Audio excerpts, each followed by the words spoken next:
Rain poured down heavily that morning, tapping rhythmically against the windows of Mark's modest home.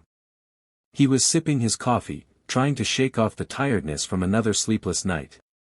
Life as a single dad was never easy, but nothing could have prepared him for what he was about to find. A faint knock echoed from the front door. Confused, Mark set his mug down and walked over. When he opened the door, his breath caught in his throat.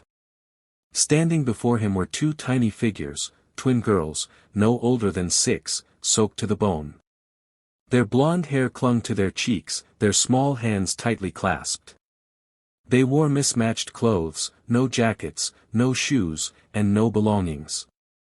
For a second, they just stared up at him, their eyes wide with fear. Then, the older of the two whispered, "She left us." Mark's heart dropped. He knelt down, trying to make sense of what he was seeing. "Who left you? Where's your mom?" she said. "She doesn't want us anymore," the younger one said, her voice shaking. "She drove away." Realization struck. The girls were his ex-wife's stepdaughters from her first marriage, children she never wanted to begin with.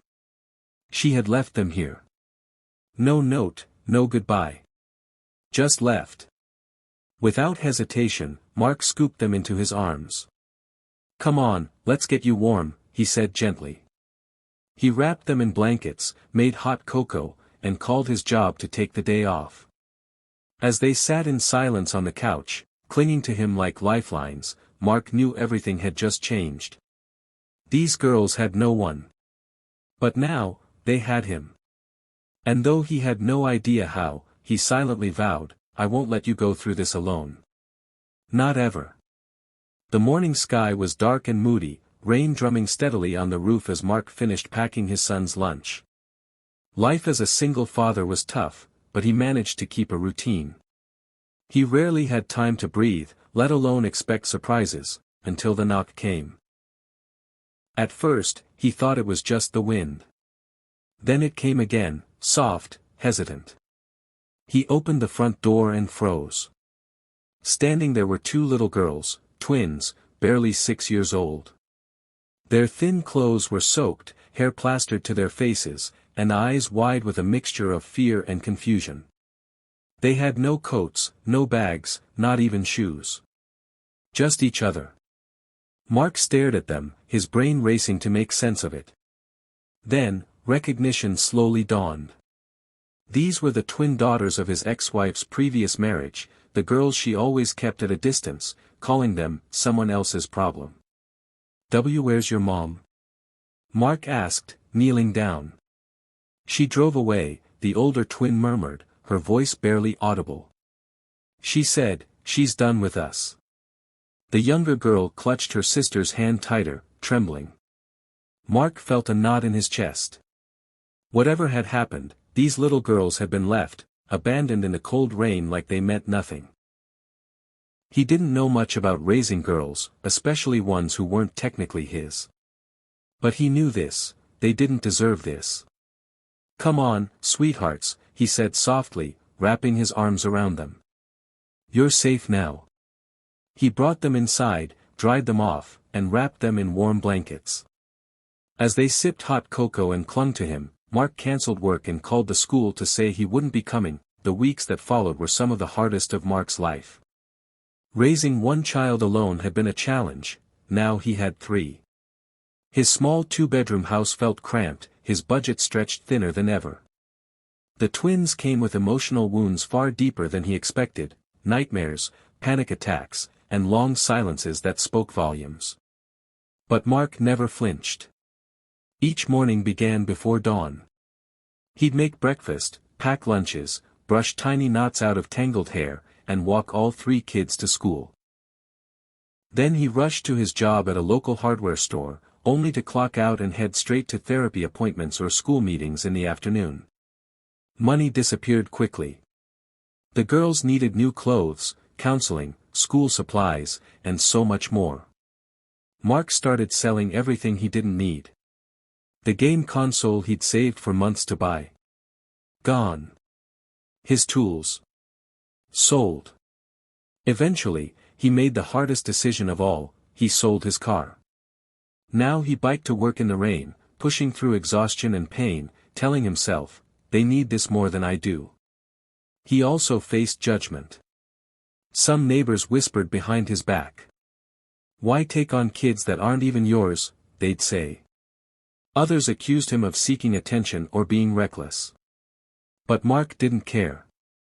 He wasn't in this for approval, he was in it for the girls.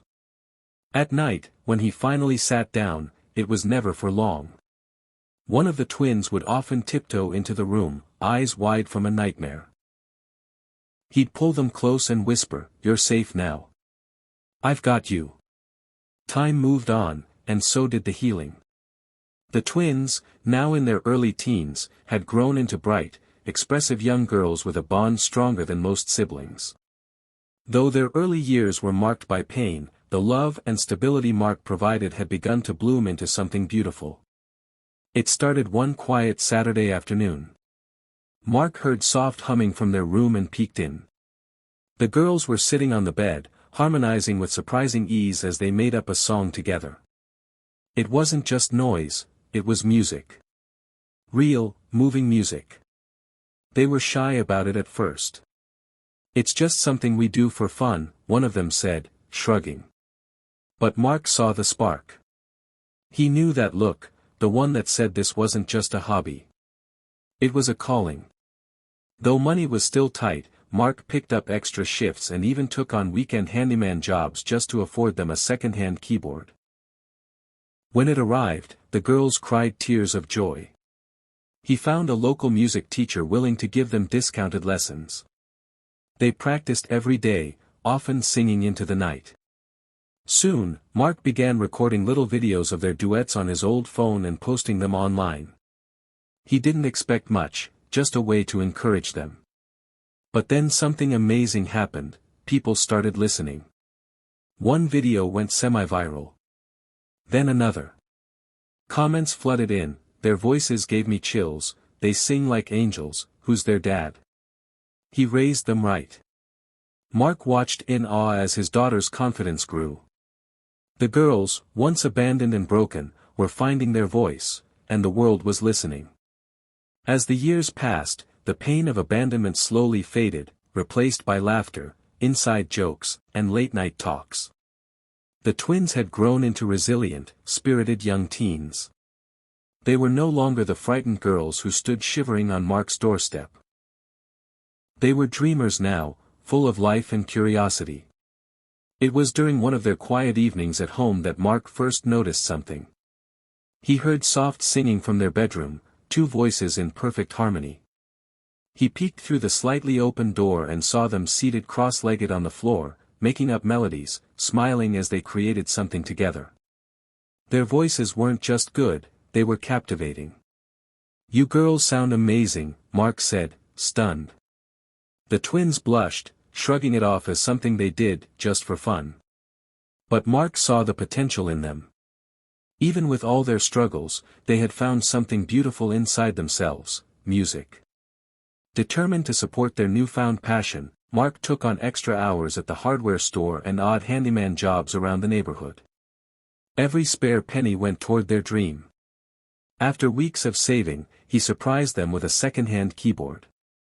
"It's not new," he said, "but it's yours." They burst into tears.